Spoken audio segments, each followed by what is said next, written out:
Good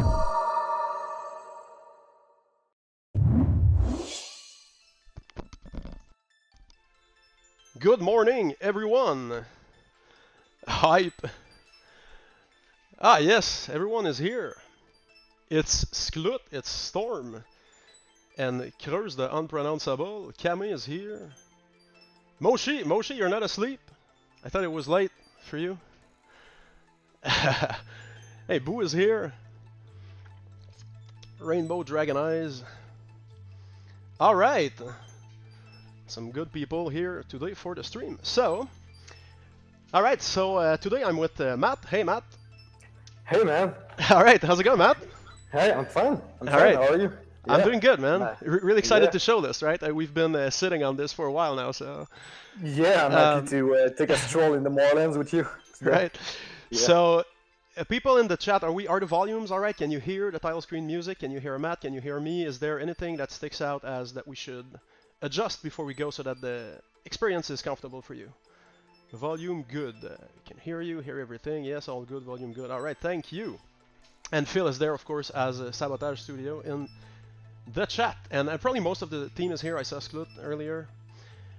So, okay, so today we're going to, we'll be doing a Q&A, but first of all, we're going to Sleeper Island today. As you know, Sea of Stars takes place in an archipelago, right? And so it's many islands, and each of them have their own mysteries and things like that. And so it is Sleeper Island today. And Sleeper Island, let me tell you just a little bit, tiny little bit of lore to this place. Which is essentially why is it even called Sleeper Island? So it's kind of shaped like an apple core, and it's filled with holes, kind of like Swiss cheese, right? And essentially the wind blows through that mountain, and through the wind tunnels, the wind plays a melody that keeps a giant monster asleep, and it would probably be the apocalypse if it woke up, right? So that's why Sleeper Island got its name. So today we're exploring the Moorlands. It's a high altitude grassy plateau at the top of Sleeper Island. And you will see, because of the wind theme going on here with the narrative, Eric with the music went for, of course, wind instruments. So, without further ado, let's go for a stroll in the Moorlands today. For this Q&A. Let's actually go. So, we're in the Moorlands. Wait, maybe make it a bit brighter. All right. Cool, so in the Moorlands we've got, well, the first thing you see is an ant, I guess, that's likes to burrow and do a mole trail, right? And then there's a remnant of Rochev. I'll let you take in the music a little bit.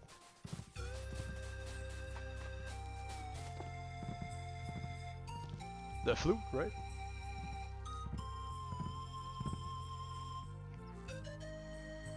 Alright. So Moorlands it's a mood, okay? So, first thing we have here is a kind of like a new little gameplay ingredient here is like these floors that you can tell might collapse, right? So when you see them, you can try to get higher and then sort of circle back to break through. And one of the first things that you can see here is how we're trying to improving, because of course we're still in dev, right? And we're working to improve the readability of the levels, because we have a lot of altitude gameplay, which is something you don't, it's a challenge with that kind of camera. So as you can see on the wall there in the back, it gets kind of milky, like foggy, you know, when it's further away. So this kind of helps you read that the upcoming platform there, our height is, and well, things like that. And then of course we've got some parallax backgrounds, because we can. So again, the high altitude here in the Moorlands, it even has, we're above the clouds. Can you believe it? And so now, see, you can jump down, break these surfaces, and there's a little mushroom cave. It's important always forage as you go, because you want to be able to cook, right? Otherwise, you'll be out of snacks and you may die a horrible death. Well, maybe not horrible, but certainly death. And so we have Gal in the party again today. And I guess we'll go ahead and remove the amulet of onboarding on our characters because it's a bit overpowered. We can take it, right? Yes, Gal is here with his trusted cauldron lid and basic apron. So those of you who don't know, weapons will work in form of upgrade, right? Because you trained with it your whole life and you don't give up on it just like that, right? But you will be looting different armors that you can equip on your characters. So that one is like a swappable, kind of like the trinkets. We're playing with 3 slots now. We'll see how it goes. But so far it feels like it makes sense. So yeah, Cauldron Lid. He also has the pan, but that one isn't there. Only in combat. So let's go into the Moorlands. Oh, let's do a first combat here with the hidden enemies. Okay. So here's the Sroar, alright? If you gotta ask why it's called the Sroar, it's because it throws.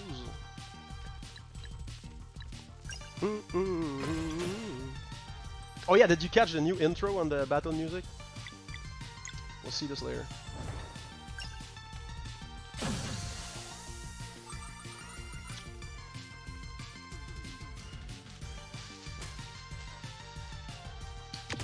Oof, I failed the block there. Okay, hold on.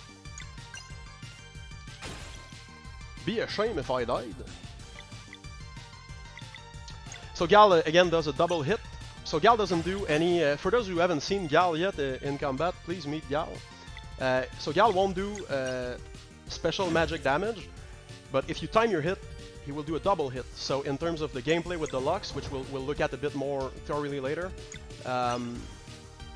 he can get rid of 2 regular attack Lux, whereas our 2 other characters can also take care of Sun and Moon as they hit, things like that.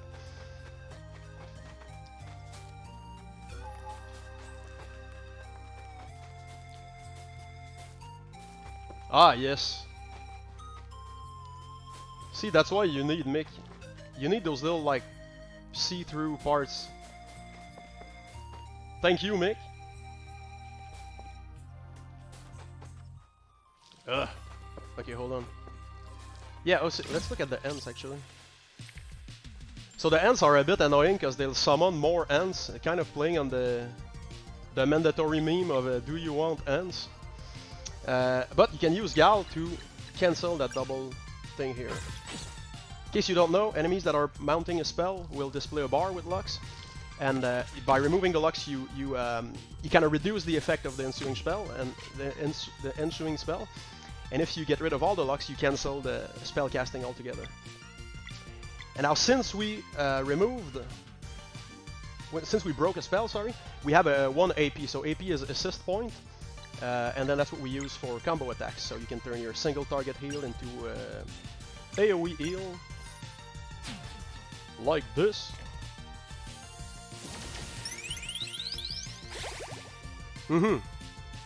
By the way, please don't look at the balance of anything, right? In this demo, it's really just to show the animations and the areas and all of that, but it's not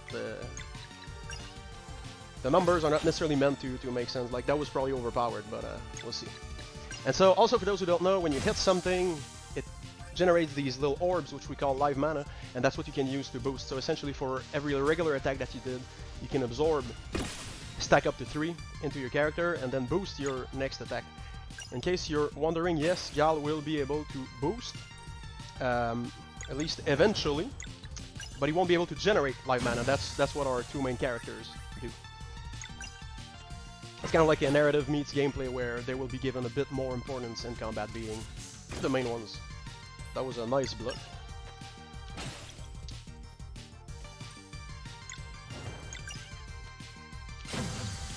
Alright. Cool, Matt. So if we want to start taking questions, because this is a Q&A after all, and I can tend to make this last for 2 hours, so we might as well get a good start. You're ready for some questions? Absolutely. Good. Cool. So first I want to thank everyone who sent some. We've got a lot of questions, so we'll try to squeeze as many as possible in today's Q&A. So we'll start with a big one, I guess. Cool. The Master of the Banana on Discord asks, how long will the game be, both in terms of casual playthrough and 100% completion? We don't know. So our metric is if you don't know how Sabotage approaches design is we distill instead of dilute, right? So for example, instead of saying like, oh, that goes for 120 hours, but you'll only play it once, and you know, it's lacking beats in some places, and there's a super tedious part where that makes you never want to replay it. You get much more playtime out of if it's really tight and you care to go at it again, right? So in terms of references, personally, I would prefer Illusion of Gaia or Chrono Trigger rather than a Final Fantasy VI, even though it's a great game, of course, right? So we don't have like a set time yet, and I don't think it's something we will disclose either, because as you may know, we like to kind of subvert expectations, and so you going in and kind of like not taking a story beat seriously because you know that there's at least, you know, twice the content left or whatever, we wouldn't want to ruin the experience like that. But what I can tell you for sure is that we're putting extensive care in, like, we understand who this speaks to, you know, and we're paying attention to the community, and we have our own expectations as well too, right? Because we want this to be our own definitive edition of the turn-based RPG. So you can tell us once the game comes out, but it should make sense. It should be comprehensive, hopefully. Moonrang is still OP, so I'll be using that. It's the best game dev tool when you can pull it off. So yeah, that's it, Matt, for that one. Cool. All right. So next one, Fonega was asking, how do you go about creating the protagonist? What usually comes first in terms of design, personality, mechanics, etc.? Okay, wow. So it depends, you know. Some of them come from very long ago, and they're just a high concept. Zale and Valir I used to play as when I was a kid with a friend, but then others just come in as you write it, as the kind of things that you want to see in your adventure. So it's always a mix of function and form, right? Like some of them is, okay, we need something that will accomplish this function, and then how do we design around it so that it makes sense narratively and also mechanically. But then also sometimes it's just like, you know, wouldn't it be great to just have, you know, oh no, I was gonna spoil something, so. Oh yeah, so it's a mix of what would be cool to have, and it's also a mix of what it needs sometimes for the beats to make sense. But it starts from, I would say, from the personality, for sure. Cool. So next we have Mocha, who was asking, does Sea of Stars have side quests / Radiant quests, or is it like The Messenger where it's one big story? So there's no quest log, right? That's for sure. There's no 9 wolf pelts. That's absolutely inexistent. You know, but things like talking to a party member at the campfire, and they're like, you know, there's this place that, you know, now I remember the melody I should sing to be able to open the door, and I'm finally ready to face this monster or whatever. And if you go, you get an item at the end, right? It's very short. It's up to you. It's not written really anywhere. It's integrated into the story. If you call that a side quest, then yes, for sure, it's there. But then the other thing I would say is, so Radiant Quest, right? Is everyone familiar with the notion, or should we explain Radiant Quest? I think we should take the time to explain it, yeah. Radiant Quests are like, I guess it started in Skyrim, but it's essentially when the game generates a fetch quest or a kill quest for you. So it's basically like, go to this area you haven't been for a while and kill 8 of that, you know, and it's procedurally or like randomly generated to kind of keep you playing and just going around the world. Which I understand the appeal for an open world game, but I'm really not into that at all. So no, that's very 0% chance of Radiant Quest. But wanting to have means to replay it over and over again is expected and understood, and to that I would say we'll see how the game does. There's we got some hopefully interesting ideas for DLC maybe down the line that might scratch that itch without resorting to Radiant Quests. Did that answer the question? Cool. Yeah, I think it does. So next question, we have Mighty Max who asks, can you give us more details on the combo attacks? Like, will there be some between all characters? Will there be attacks where all 3 characters participate? And, yeah.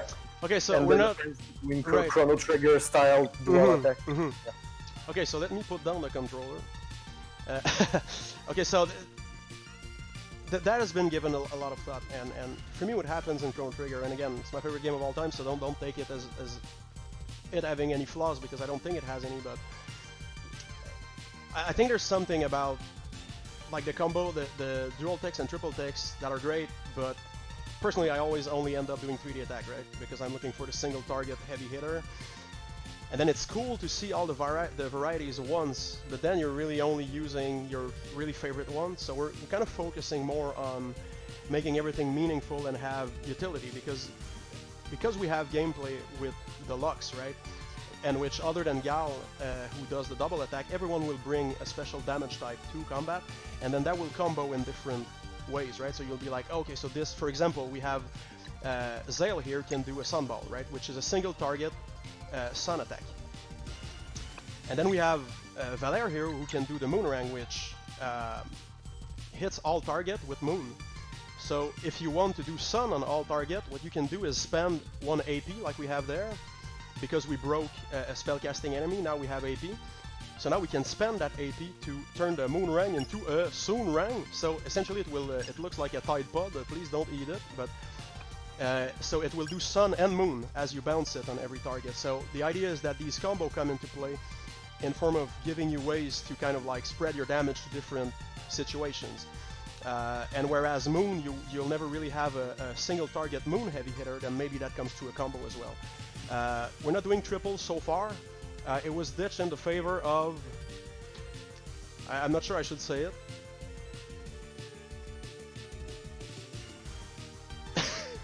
But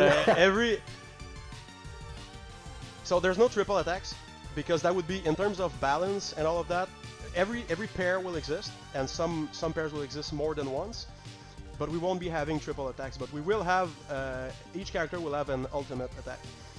So that's the thing we're doing instead, and you'll see it, but I'm not saying more than that. But it will be satisfactory, promise. So let's do a Soonrang here. So here it's an example of a combo attack where it's a Moonrang mixed with a Sunball. Again, don't eat it. It's the same that happened with the It's the same that happened with the heal earlier, because Zale will only heal single target, but then you can do multiple target heal by tagging in Valère. And here's another thing too, is that if you're looking at combo attacks in Chrono Trigger, both characters spend their turn, and they also spend MP, right, to do the combo together. In Sea of Stars, the way it works is that only the main actor, so only Valère, can initiate the Soonrang. And then if she decides to spend 1 assist point, then it's free for Zale. He doesn't spend MP, he doesn't spend his turn either. So that's another thing too, is that as you start spell breaking your enemies, you kind of get this feeling of traction and velocity in the combat. And then you use your combo attacks to break another spell, and then you keep on going and you pile on and you deal massive damage. So let's do more magic attack here. The magic attack is good because when you boost, what it does is each charge gives part of your magic attack, it adds it to your regular attack. So magic attack is good. Look at that smile. Hey, what's up, y'all? It's a good smile.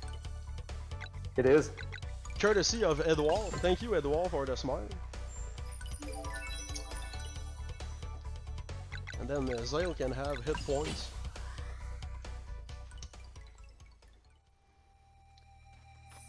Actually, let me re-equip the noob trinket, because let's give it to Gal.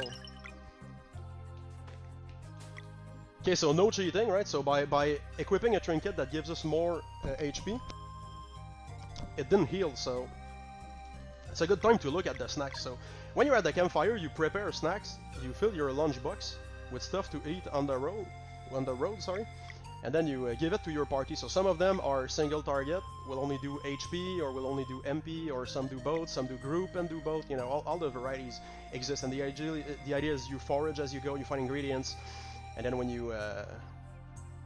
you're in camp, you prepare what you feel like preparing. Ah yes, the Tomato Club is Zale's favorite. Let's give it to Gal. Alright. Oh, and here's a thing. Hey, Matt, do we have a question that has to do with time of day? We do actually. NW Wolf was asking. I don't remember if the demo had this, but will the music change based on the time of day? Ah, yes, it will. So let's do it right here, actually.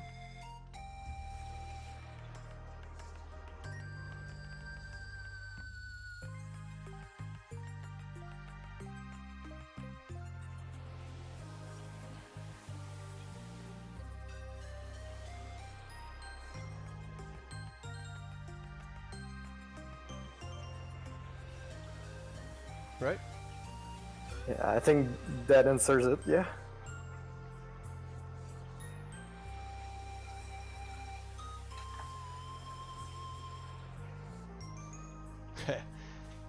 Eric W. Brown, everyone. Yeah, so making a point to make all this really seamless, so at night it's a bit calmer, right? But we still always have the moon out, so you can still read the shadows, and you can still have the moving dynamic shadows here to sort of tell the time of day instead of the night just being like, you know, super dark and you can't read anything. Another cool thing that we have here is kind of like a crystal. And here's an example. You know, sometimes we say this is why we can't have nice things.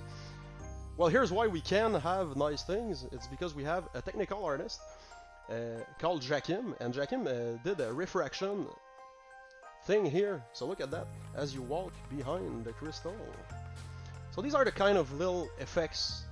Even though the game is retro-inspired, we like to have these little things for you to like discover, you know, just play with, and it's just for fun. Like, it doesn't really do anything other than maybe you'll want to stay a while, take in the music, and feel like the game sings, right? I mean, I'm getting some feels doing this. I do too. Thank you, Jakim. Very cool. All right.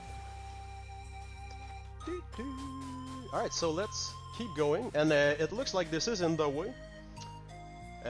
Not saying we get an upgrade that lets us push objects later in the game, but this looks like it's in the way and we can't do anything about it. Ugh, the murky water. Ugh. See, that's one thing I love doing in a game that I'd never do in real life. Anyway. Okay, so let's save the game. Save points confirmed. There's also invisible checkpoints if you need. Will there be fishing? I actually wanted to show the fishing prototype today, and but Sklut said no. And so I respect my colleagues, so we're not showing fishing today, but we do have a mini game for it, and yeah. So let's go camping. So when you find a camping spot, usually it will come with a save point. And then what happens is that your whole party is kind of just at the campfire, right? And then the camera is like stuck here. You're just in camp, right? It's not about the adventure. There'll never be any combat or whatever. And then you see some flavor animations on your character. Sometimes Gal is like sipping soup or whatever, and sometimes Zale is stoking the fire.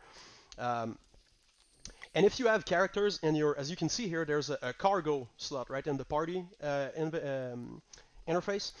And so cargo is for a character that doesn't appear in combat, but that comes with you for a little while, you know? Like, oh yeah, I'll talk to them, just let me come with you, I'll show you the entrance or whatever. So the sprite would appear here. You could have, let's say, maybe up to 4 or 5 at the same time. And when you do have characters in your cargo, if you go camping, they also appear and they also have flavor text. So the idea is very much inspired by the, you know, maybe the top-down Zelda games or whatever, where you can go to the phone to ask for directions. The thing is, if you're lost in the game, you shouldn't have to, you know, Alt F4 and Google it. You can actually just go up to one of your party members and they will know. They will tell you. Of course, here this is just flavor for this demo, but at the campfire, someone will always tell you, right? Oh yeah, now that we have the key, we shouldn't go and talk to the lady for whatever, and so we can enter the attic and fetch the thing we need. And so that will give you your reminder, you know, if you haven't played in 2 weeks or whatever. So here, let's look at let's look at some very final art. So when you're at the campfire, you basically have your stew, which is please understand that was a joke. This is not final art, right? It will be on par with the rest. But we're just in dev, okay? So it's time to put your hat on that you understand this is a work in progress. Thank you. So here you have your stew, and it gives you your status of hit points for your characters, and that's where you can chuck into the stew some of the ingredients that you found on your way, and they will have properties like healing, HP, things like that. And Eric put some dog sounds. Hold on.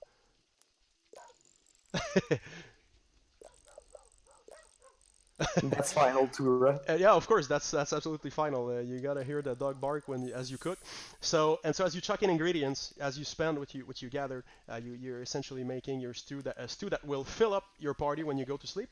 And you can also in your little backpack or in Gal's backpack, you can cook based on what you found. So like, no, if only we had wheat and potatoes, we could make a fish pie if we had You get the idea, right? There will be more than 4 recipes, just giving you the high level, the high concept, the high level idea around that. So now, because we found infinite mushrooms, we can make mushroom soups. And yeah, then we go to sleep. Hear the bark again. So the next morning, and then the party is all filled up. And now we have the snacks we made, so we can eat mushroom soup all day. The little birdies here. The birdies just got added yesterday. So cool. It was just like the cherry on top. Okay, so what should we look at now? Oh yeah, I wanted to do the ant base, Matt. All right, so Matt, I guess we should take more questions then. Yeah. Just fight a little bit, yeah. For sure.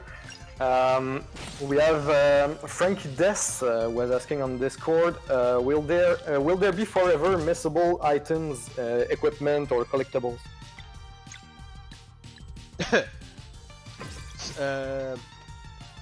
I mean, no. I'm not gonna go on a Final Fantasy 12 rant here, but the answer is no. All right. So the thing is, there will be optional things that you, if you go back, whatever, you can sort of complete it, but no permanent. Like, nah, no way. That's we wouldn't do that to you. It's like, hey, help us fund this project. Hey, there you go. You opened this chest too early, But yeah, no. Cool. All right. Ready for our next one? Yeah, sure. We have, Stamway was asking how much RNG will Sea of Stars contain? So there's RNG in terms, so we don't do like hit, miss, and critical, because it's all about timing your hits. For those who know less about our combat system, is that it's kind of like, you can think of Super Mario RPG or the Mario and Luigi games. So if you just press attack, you'll see it's just like a regular hit, and then there's no flip at the end. That did less damage. But then if you press at the right time, so too with a block, instead of a hurt animation, you'll play a block animation, and then that reduces the incoming damage and things like that. And so it's more about a mix of action, right? And so, because RNG will like cheat you out of a win, it will give you a win you didn't deserve, and all these things, or at least sometimes, or at least in my opinion, I don't want to say that it's objectively the case for everything and according to everyone, even at the studio, but in our game it's more about the skill. So if you fail on a boss, right, it's not about grinding to gain 3 more levels, or it's not about stacking more items to keep on using just the one attack that does it all, It's more about the rhythm, so you can learn the animations pattern, and then you can have better execution the next time around. And it's so too with the damage types. You can't just be spamming your sunball. The cost of MP is so high that you have to pace it, because regular attacks give you some MP back, right? Every time you attack, you gain 3. And so say your total is 10, and your spell costs 8. So you do it once, you're stuck at 2, right? So then you got to do some attacks to kind of gain it again. So it's not about those big numbers where you're never using your magic, but then when it's a boss you do nothing but, again, it's more about I guess the dance, if you want to call it that. And so the only RNG that we have so far is on the actions of the enemies. Will they choose to attack next or to cast a spell next?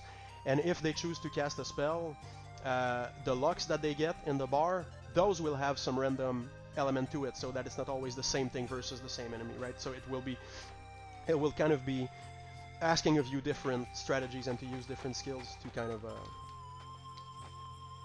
yeah. Very interesting. Right. Yeah, it is. Yeah, it is for real. Oh, hold on, Matt. This is the ant yeah. cave I wanted to do.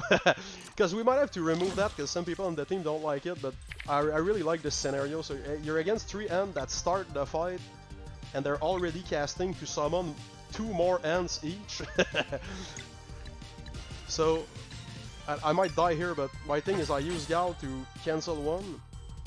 And then they will call 2, right? But your 2 other characters can still do 1 regular attack in their move because they don't do a double hit, so you can still remove 1 of the 2 locks, which means it cuts the spell in half. So it will call this one will call 1 ant instead of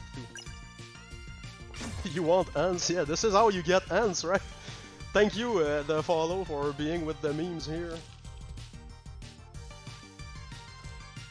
No, all these ants.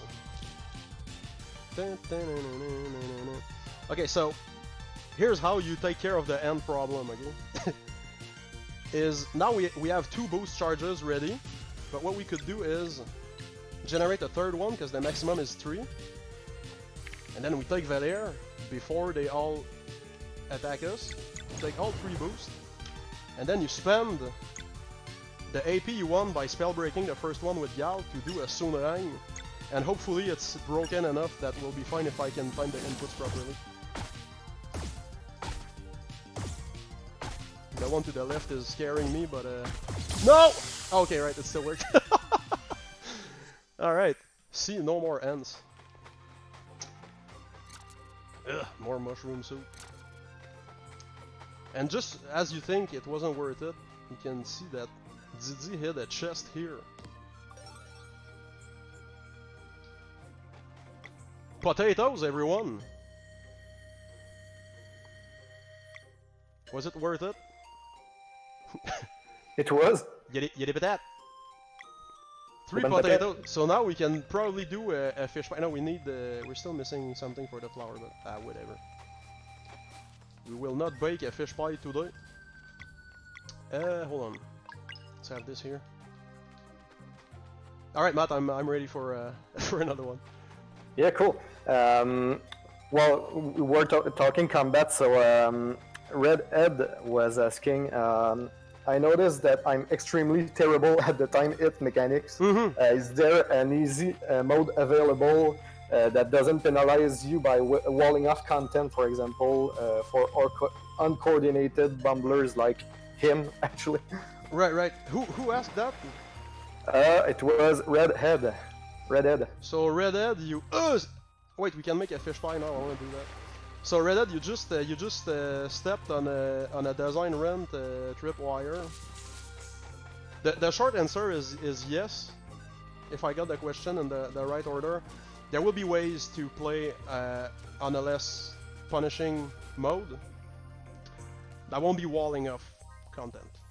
Because really it's about the story, it's about you having a good time. It's not about you like taking a knee and admitting that you can't take it, you know. You should just have fun, and it doesn't take anything away from the Kyle Berries and the Kunigas, who will equip the thing where you only have 1 HP and blocking does 0. And so yeah, there will be ways. What we have is trinkets, okay? And you can also think of you know, in Symphony of the Night, the relics panel where it's like an on-off. Oh, they're here. Anyway, and so you know the relics panel in Symphony of the Night, right? I assume that's a reference that everyone kind of knows, where it's an on-off toggles. So some of the relic, we call them relics, there will be just as a placeholder name because that's what it's called in Symphony of the Night. So they're on-off just in a menu that doesn't have to be equipped directly on your character. So you can have modes, instead of choosing easy, medium, hard, you will have ways to kind of customize the game to your preference, let's say. And then on top of that, you have trinkets. So for example, here we have the Amulet of Onboarding, which it gives you plus 50 hit points, and it refills you to 65% after combat. So that in a way that will make the game quote unquote easier, right? On the other hand, if you want to equip the Gambler's Earring, that will reduce your hit points by 70%, but it doubles the outcome of timing your hits properly. So from there, I suppose you can probably infer everywhere we can go to kind of balance and make it approachable. So I'll just leave it there because hopefully this makes sense. I don't know if you have feedback on that question or anything in the chat, but I'll just make I a think fish it pie. does make sense, yeah. Okay, cool. Let's assume it makes sense. Ah yes, the Moon Cradle fish pie. An Never Missed Island classic. 2 lunar trouts. No, we could only make the one. Oh well. Okay, good night. Alright, so ready? I'm ready, Matt. Cool. We have still MW Wolf. He had some great questions. Okay. Yeah, so he was asking, do sun and moon magic grow stronger or weaker based on the whether it's day or night? No, absolutely not. We thought about it, and that one is a definite no, because we don't want you, like... And I suppose you don't want to either, if you think of it long enough, but... Like, just constantly like, oh, it's this enemy, so I'll you know, I'll just do this, and then it's easy, and then, oh, next enemy, so then I'll just bring it back again. And it's like, yeah, it's fun to play with this toy for at first, and we will give you plenty of opportunities and reasons to do it, right, in the game with the puzzles and the light beams and all of that. But this thing about, like, you having to change it at every encounter would just be annoying. It makes little gameplay sense. So, no. But yeah, we thought about it, and even changing it during combat as a combat action and all of that, and all the ways to look at it made it not light enough in terms of the importance we want to see on that outside of navigation. If it's the same in the lore, the time of day, Soleil, in the lore, you will have easier access to your powers as you're training, but once you're fully trained, you carry your inner light. So regardless of the time of day, it doesn't change anything. But in the eclipse, though, you get overpowered. That's that one is very much the case. The water ripples, you like that? Big K1? Just the right amount of pixels, right? So let's go indoors. Ooh! Alright, back attack. Got him. Oh, okay, so we'll get bombarded here. But there is always a strategy, hold on. So generate a second boost charge. And then do the Lunar Shield. Because the Lunar Shield will, for every single sphere, it will negate one attack. Whether it does 3 damage or 1,000,000 damage, it will do 0 and break 1 moon. So the base spell does 3 moons. No, 1 moon, sorry. But if you time it, it will do 2. And you can also boost to add 1 moon per charge. So we boosted twice, and hopefully I press at the right time, so we'll get 4 moons each. Defensive spell, let's go. Got it.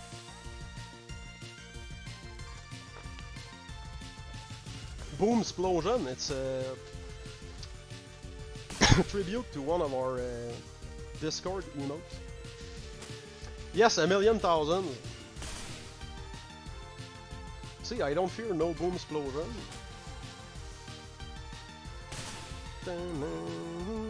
And again, you know, it's not about how much damage you deal, right? There's always this thought of utility in combat, you know, how many actions something takes, what it counters, and then it's about the group compositions of enemies and whether or not they start while casting and the spells that they use and how they synergize, sometimes with themselves, like in this case.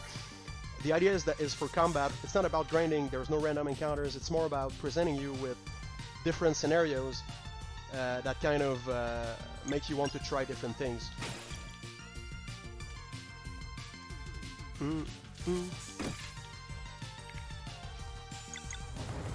Is this enough to one shot? Alright. Alright, Matt, I'm ready if you have more. Yeah, should we go deeper in lore? Sure. We have a question. How common is magic in Sea of Stars? Is it only known by a few masters or a dedicated groups like the Solstice Warriors, or is it more widely available? Well, the question is which magic. So Solstice magic is Solstice Warriors only. You have to be born on the solstice. So if you're born during the winter solstice, you get moon magic. If you're born on the summer solstice, you get sun magic. And then from there, I mean, like if you're if you're a necromancer or like an ice mage, that can be possible, but that would have nothing to do with the time of birth. It's not very common though, it's kind of special. Alright. So here we have a signpost which I can't read because it would give the name of the next area. But over here is the fishing lake. But we're not fishing today, sorry about that. Alright. So, oh yes, the little birdies, look at that. Oh no, don't fly away. Oh no, I scared them up. Okay, oh well. Well, they were cool. Okay, so we're about to come to a place where I will shut up and let the cutscene play. But Matt, if we have another question we want to do first, I'll jump into the pit here for fun. Okay, yeah, sure. While we are on the subject of magic, is there any significant difference in potential abilities between Sun and Moon Solstice warriors? For example, we saw Zale with a Sun-based healing ability in the demo. Could the Moon warrior also have Moon-based healing magic? Or Right. Well, so they weave their magic, right? And they manifest it themselves in kind of like their own creative ways. And so Valère wanted to be more of a bulwark. She always saw herself using balance and like as a heavy hitter and all of that. And so different powers come to different people. She's not so much about hitting hard with magic. She's more, whereas Zale wanted to be a good complement to that, so he developed, his healing spell. So, but it's not like every Sun Solstice warrior gets the Sun Ball, every Moon Solstice warrior gets the Moon Ring or whatever. It develops really differently for each Solstice warrior, and we revealed Erlina, which she's using her prisms, telekinesis, and she creates shapes of light with those prisms by kind of sending her solar magic through that. It's got nothing to do with, like a sun ball or hitting with a sword or whatever, so to each their own. Okay, so I'll mute and let you meet a new character and hear a new music track.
So there you go.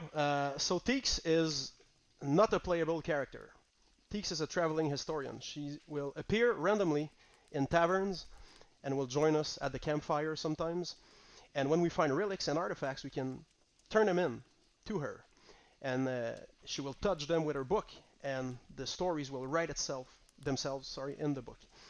And so when she appears randomly at the campfire, we can browse through all the stories we unlocked, and we can get some story time by the campfire, because it wouldn't be a real adventure otherwise, right?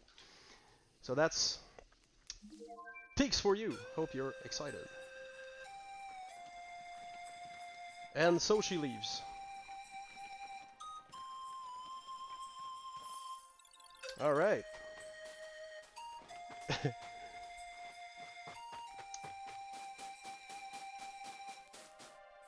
Whew. All right, so let's recover from this. All right, so Matt, we're about at the end of the Moorlands here and of the stream, but we can do maybe a couple more questions. Where do we go from there? It was awesome. Yeah. So yeah, we can take a last few questions. We have Pixel Dreams who was asking, seeing that Sea of Stars is a prequel to The Messenger, does the game account for people who haven't played The Messenger first, or should people play Messenger first and then Sea of Stars? It's written in a way that it should make sense regardless of where you come at either of them. But it's not like heavily relying on Messenger. Like, I mean, everything we've shown so far is all just new stuff, all just about Sea of Stars. Not saying there won't be like a nugget here or there, like just a wink, you know, at what you might be interested in if you've played the first game. But yeah, no, it's I wouldn't worry about it. Like, you know, if the question comes from I'm not really into platformers, I'd rather just play the RPG one. That's totally fine. There won't be bits where you're feeling like you don't belong there as a player, or you don't understand anything that's going on. It will never be like on a major beat that it would be dependent on that. It's more. I think of it as like increased appreciation, if that makes sense. You know, you should feel like you kind of have that VIP seat of like fully getting a bit or two, but it's meant to make sense as a standalone thing. And so too the other way around. Like if you played, like imagine playing Sea of Stars first and then being in Messenger in a certain level, and you're like, hey, I recognize that music, and it leads up to what you're like, oh wow, you know, that might be an example of the other way around. But no spoilers. Absolutely.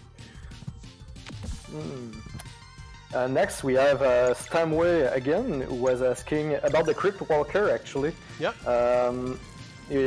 Since it's always just named as the Crypt Walker, does this mean that the Crypt Walker can be female? And also you wanted to know if the Crypt Walker will have, in the crypt in general, will have an influence on the plot. No, so not on the plot. The Crypt Walker is like a neutral. The crypt will be a neutral area, right? It's just a commemorative place where you look at the statues and whatnot. And so too with the Crypt Walker. It'll be like basically your host as you're trying to navigate these things, because there'll be thousands of things to look at. You'll need a reference point to go to the thing you're hoping to find, right? So the story will make you stumble upon it though, to make sure that you discover the place. But you'll just be checking in and be like, okay, this place is safe, we're good, and then you walk out essentially, if you want to, or you stay and you look at everything if you want. But as to the Crypt Walker can be a squid, you know, because what we're doing is that the Moon Gang unlocked the Crypt Walker designed by community, and so everyone will be voting, you know, and probably the first question will be whether the Crypt Walker is even human, you know, or has two legs, or is like it could be a centaur, it could be a snake, it could be a mountain of jello, it could be, I mean, you know, we'll steer it if we have to, so that it doesn't completely breaks the immersion, but it can genuinely be anything. And what's really exciting, by the way, if you're on Discord and you'll be voting for the Crypt Walker, is that our concept artist Bryce Coe, who does all the concept art that you've seen for the game when we reveal Arena, things like that, with like the illustrations and not the pixels, that's all him. So in our regular work pipeline, at some point I'll hit him up and be like, hey man, like here are the notes for the Crypt Walker, and then I'll wait on his sketch like we do with every single character, but it will be from everyone. And then you will also get to see his past before color and before turnaround and all of that, and we'll close in with comments and all of that. So it should be fun, or at least it's meant to be so, but we'll see how it goes. So it's up to you, Discord community. Yep. Please don't meme it too hard. It would be great if it aged well, you know? The only thing is it can't be like an existing character, of course, but or anything that has a copyright on something else. But yeah, we're at the end of the Moorlands here, so if we want to do maybe one last question, that would pretty much be it for today. Yeah, so we'll end up with a question from Nivix on Discord, who was asking any idea when we'll know what consoles Sea of Stars will be available on? Right. Well, that's one where we're very careful with expectations. We do have a pretty good idea of what we want to do, but the thing is, we're still far out in terms of like confirming anything. Like there are beats to that, right? And you do want the platform to be kind of like pushing your announcement and all that. But with all the delays that always happen, they have to be careful. So, and they also have to care about like the current year's hype titles. So we're kind of like, it's duly noted where we believe it should be duly noted, but now we're fully focused on production. I understand wanting wanting confirmation on the console you're hoping to see. The best thing you can do as of right now is just show up on Discord and just give a +1 to the console of your choice. Just say it in the support channel or whatever, and we'll be like, all right, okay, +1 this one, you know. And we're really going with we'll be prioritizing based on the expectations of our fans, but it's been pretty clear already it would take a lot of votes to change our plan. Cool. So maybe Matt, if you have one more, but one more? Yeah, we'll how tall is Garl? Is that like Dream Hazard or something? It is. Right. Yeah, she's all about the the height meme.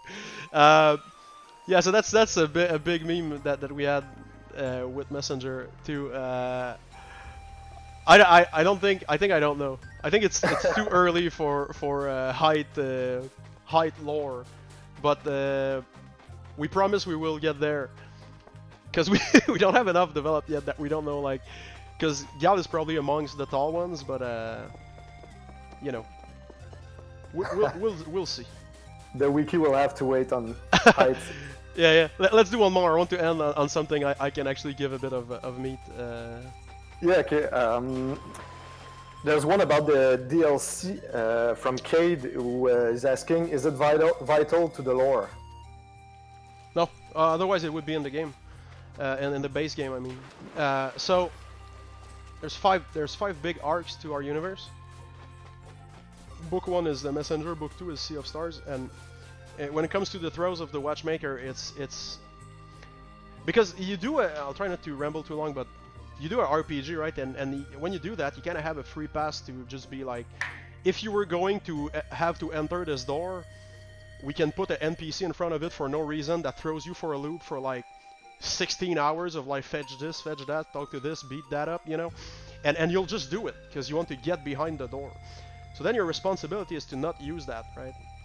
And so everything has been removed from the main story when it was just essentially flavor, right? Like, hopefully once you play it, at every moment you should know why you're doing what you're doing, and you shouldn't think that we're pushing it by just putting something in your way for no reason. You understand why you have to go and do something, and it will actually come into play later on, other than just someone saying like, okay, thanks, you know, and please pass like the bridge guard in Soul Blazer, which I love. This probably my favorite NPC of all time. But yeah, so oh yeah, the print, the Stormtrooper print, it's Jean-Luc made it, of course, as Delphin would know. Yeah, so sorry, what was the question about the oh, whether or not it's not? So it's essentially it's just a side story that is all self-contained, and hopefully it's fun, it's interesting, you know, within itself, but it doesn't feed into the main arc. So that's why it was yeah. You can think of Picnic Panic as like, you know, well, you go there, you do that, but it doesn't like the canon ending isn't affected by it. Cool. All right. So, is there any one question you feel we really should have gotten to, Matt, or? Well, there's one that I know that caused a bit of discussion on the server, Discord server lately. So maybe we can get to it also. Sure. Stamway again was asking about character customization. So will it be part of the game, and can we change like Valera's hairstyle or the sales clothing? You can expect things like colors are not off the table, but even that is very unlikely, just because we don't want you to break the balance of what's on screen.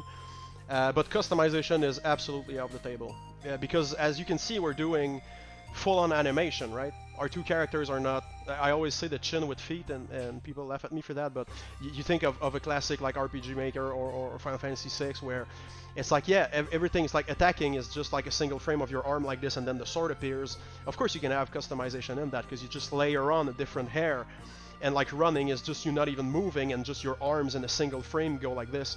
So you can afford to do that. But when everyone, you know, with all the flow in the hair that we have going on, then every single customization is its own frame-by-frame animation. And animation is by far the thing we spend the most on at the studio. It's our biggest theme.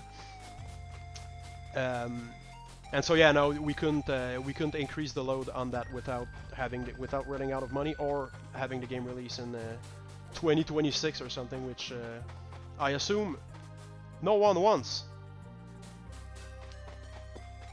So yeah, that's it. Yeah, sorry about that one, but we kind of we chose quality custom animation over customization. It's a design choice. Cool. All right, so I guess it's a wrap, Matt. Unless you have anything else. No, I think it does a good overview of everything. All right. Thanks again for the many questions we received. Yeah, thanks everyone. Thanks everyone. If you have follow-up questions, feel free to at me or Matt on Discord directly. We're happy to take questions. Thanks for tuning in, and a quick reminder: if you can wishlist the game on Steam, it helps us tremendously, because every wishlist that we have is a bigger number that we can then go to someone and be like, look at the wish list, you know, help us, put us on the store front page or whatever when it releases and things like that. So if you want to help, and it's a very quick and easy and free way to do it, ask a friend to wish list or whatever. It really truly helps. So yeah, that's it. I hope you liked the Moorlands. Again, congrats to all the team. You know, reminder that there's over 20 people working on this. Even though I'm the face, you know, it's really their work that I'm presenting. So props to Sabo team here for the amazing work. We feel it's shaping up nicely. So again, thanks for tuning in. Thank you, Matt, for co-hosting this today. Yeah, thanks to you. I can't wait to do that again. Oh yeah, for sure. So we'll see you all soon. Have a good rest of your day.